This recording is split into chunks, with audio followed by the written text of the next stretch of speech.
সকালের সব কাজ সেরে বিকেলের জন্য নাস্তা তৈরি করে নিলাম। আসসালামু আলাইকুম, আমি সোনিয়া সৌদি আরব থেকে বলছি। কেমন আছেন আপনারা? আলহামদুলিল্লাহ, আমরা অনেক ভালো আছি। তো কাছে এবং দূরে, দেশ এবং দেশের বাহিরে বসে যে যেখান থেকে আমার ভিডিওটি দেখে থাকেন, সবাইকে অসংখ্য ধন্যবাদ। আর এই তো আমরা সবাই মিলে সকালের নাস্তা করে নিয়েছি। আর আজকে সকালের নাস্তা হচ্ছে গিয়ে রুটি, তারপর হচ্ছে ডিম ভাজি, আর সাথে ছিল কফি। তো এই দিয়ে আজকে সকালের নাস্তাটা করেছি। আর সবাই মিলে এই তো খাওয়া দাওয়া করে, আপনাদের ভাইও খাওয়া দাওয়া করে ডিউটিতে চলে গেছে। তো এই তো এখানে যেহেতু আজকে সকালবেলার কোনো রান্না বান্নার কাজে ঝামেলা নেই, আর এই ভিডিওটা হচ্ছে গিয়ে শুক্রবার সকালবেলার। তো এখানে যেহেতু আমি একদিন পর পর ভিডিও ছাড়ি, তো এই জন্য এটা শুক্রবার সকালবেলার ভিডিওটা আজকে আপলোড করলাম। তো এদিক দিয়ে বাবুকে নাস্তা খাইয়ে ঘুম পাড়িয়ে দিয়েছি। তো এখন রান্নাঘরে চলে এসেছি। আর এসে রান্নাঘরটা পরিষ্কার করে নিয়েছি। প্লেট বাটিগুলো যেগুলো নাস্তা খেয়ে ময়লা হয়েছিল, তো ওগুলো ধুয়ে নিয়েছি। তারপর ধুয়ে এই তো এখানে তাওয়ালগুলো আমি ভালো করে সাবান দিয়ে ধুয়ে নিয়েছি। তো এগুলো হচ্ছে গিয়ে প্রতিদিন আমি চুলা, তারপর হচ্ছে গিয়ে এই যে বেসিনের আশপাশ এগুলো আমি মুছে থাকি। তো ওগুলো একটু সাবান দিয়ে ধুয়ে তারপর আমি এখন একটু মেলে রেখে দিব। আর এই তো এখানে মেয়ে আম খেতে চেয়েছিল, তো এই জন্য ডিউটিতে যাওয়ার আগে মেয়ের জন্য কিছু মার্কেট থেকে আম নিয়ে এসেছে, তারপর সাথে কেউ এনেছে। তো এগুলো আমি আগের কিছু ফল ছিল ঝুড়িতে, তো ওইখানে রেখে দিয়েছি। আর সাথে হচ্ছে গিয়ে আপনাদের ভাইয়াকে বলেছিলাম যে ঘরে কিছু সবজি আনতে। প্রতিদিন মাছ মাংস খেতে কিন্তু একদম ভালো লাগে না, মাঝে মাঝে একটু সবজি খেতেও ভালো লাগে।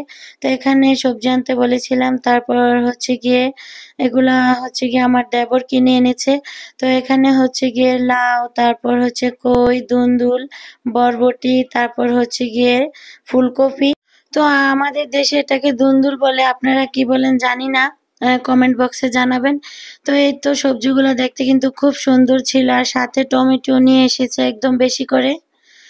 তো টমেটোটা যেহেতু বেশি খাওয়া হয়, এই জন্য বেশি করে নিয়ে এসেছে। আর এই তো আমি বাজারগুলা সুন্দরভাবে ঝুড়িতে সবগুলা গুছিয়ে নিয়েছি। তো এই তো এখন সময় হচ্ছে বিকাল 4টা। তো এখানে হচ্ছে গিয়ে মেয়ে বলছে ওর একটু খিদে পেয়েছে।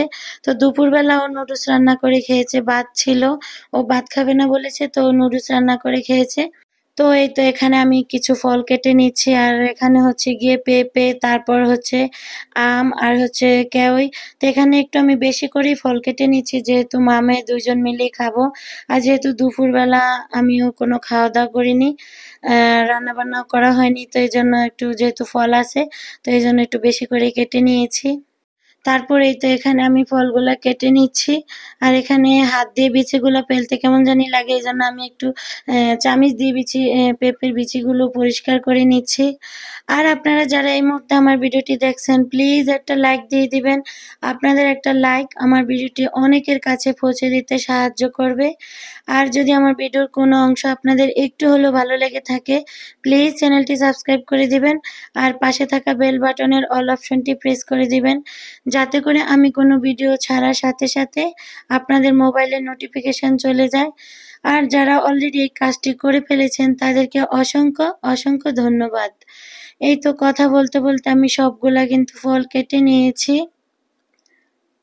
তো এখানে আমি এখন কেউই ফলও কেটে নেব।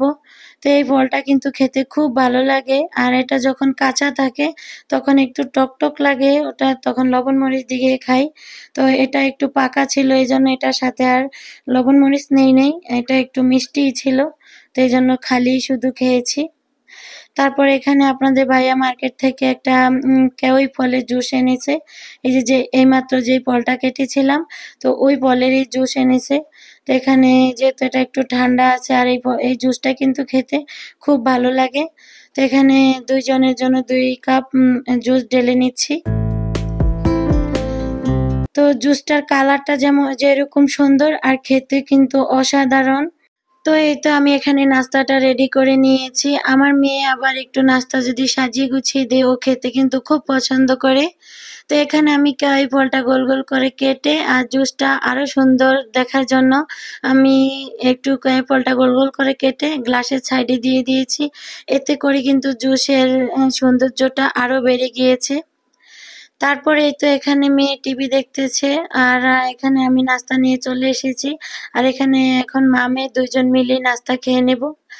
আর কাকে নিয়ে বলুন খাবো, যেহেতু আমরা মা মেয়ে সারাদিন একা বাসায় থাকি আর বাবু এখন ঘুমাচ্ছে। তো বাবু যেহেতু সারা রাত জেগে থাকে এই জন্য ও সারাদিনই ঘুমায়, একদম বিকাল 4টা কি 5টায় ঘুম থেকে উঠবে। তারপরেই তো আপনাদের ভাইয়া এখানে মার্কেট থেকে কিছু শেয়ারি মাছ নিয়ে এসেছিল। আর শেয়ারি মাছটা কিন্তু ফ্রাই করে খেতে খুবই ভালো লাগে। তো এই তো এখানে আপনাদের ভাইয়াকে বলেছিলাম যে আস্ত নিয়ে আসতে, কিন্তু যে লোককে দিয়ে কাটিয়ে নিয়ে এসেছে তো উনি আবার কি করেছে মাছগুলোকে একদম কেটে দিয়েছে। তো যাই হোক এগুলো আমি এখন ফ্রাই করে নিব। তো ফ্রাই করার জন্য আমি এখানে প্রথমে লবণ দিয়ে নিয়েছি আর লবণ দিয়ে কিন্তু মাছগুলো ভালো করে ধুয়ে পরিষ্কার করে নিয়েছি।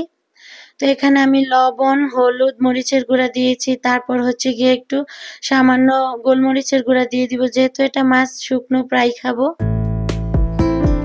আর এইভাবে না যেকোনো মাছই ফ্রাই করে খেতে খুব ভালো লাগে। তারপরে এই তো এখানে আমি 1 পিস লেবুর রস চিপে দিচ্ছি। তো এই লেবুর রসটা দিলে কি হয়, মাছের যে আষ্টে একটা গন্ধ আছে না, ওই গন্ধটা চলে যায়। তারপর হচ্ছে গিয়ে মাছটা একটু খাওয়ার সময় টকটক ভাব হয়, খেতে কিন্তু খুব ভালো লাগে। তারপর এখানে আমি 1 চা চামচ টমেটো সস দিয়ে দেব। তারপর হচ্ছে গিয়ে দেব সয়া সস। তো আপনারা যদি কেউ সয়া সসটা দেন তাহলে কিন্তু লবণের পরিমাপটা একটু কম দেবেন, যেহেতু সয়া সসে অনেক পরিমাণ লবণ থাকে।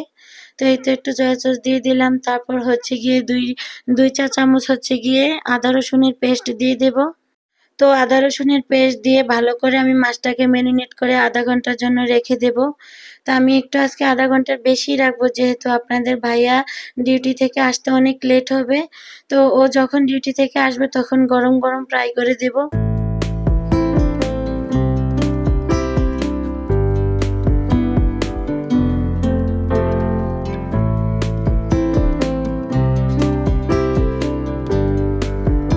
তারপরে তো আপনাদের ভাইয়া ডিউটি থেকে আসার পর গরম গরম মাছটা ফ্রাই করে দিয়েছি।